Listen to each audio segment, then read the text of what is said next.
ko'zimizga to'pa yoki har qanday boshqa bir narsa kirib ketay deganda bizga zarar berishidan qo'rqib ko'zimizni yumib olamiz. Ko'zni yumib olish imkoniyatiga ega bo'lish uchun Alloh bizga ko'z qopqini bergan. Undaqda ko'z qopqining vazifasi faqatla mushumu?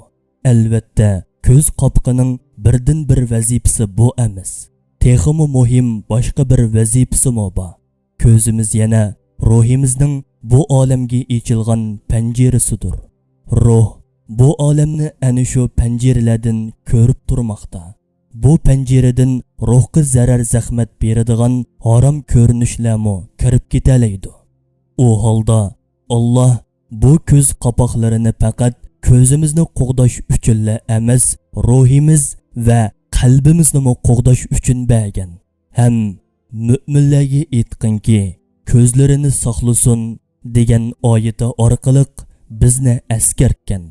Rasululloh sallallohu alayhi va sallam haromga qarash shaytonning etilgan o'qlaridan bir o'qdir degan. Ajaba biz ko'zimizga tegadigan moddiy ziyon zahmatdan qo'rqib, qopqimiz bilan ko'zimizni qo'g'dib olamiz.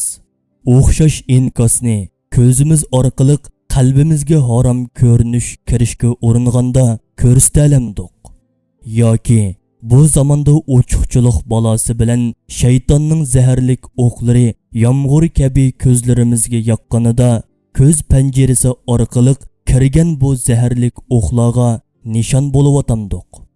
Shuni unutmasligimiz kerakki, ko'zimizga kirgan moddiy bir narsadan saqlanmasak, bir ko'zimiz ko'r bo'lishi mumkin.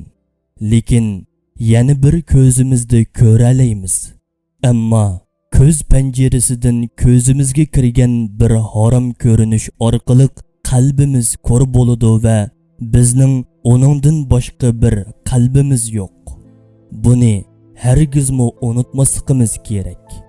Ey Rabbimiz, sen bizlarni ko'zlarini haromdan saqlagan iffatlik mu'minlardan qilgin.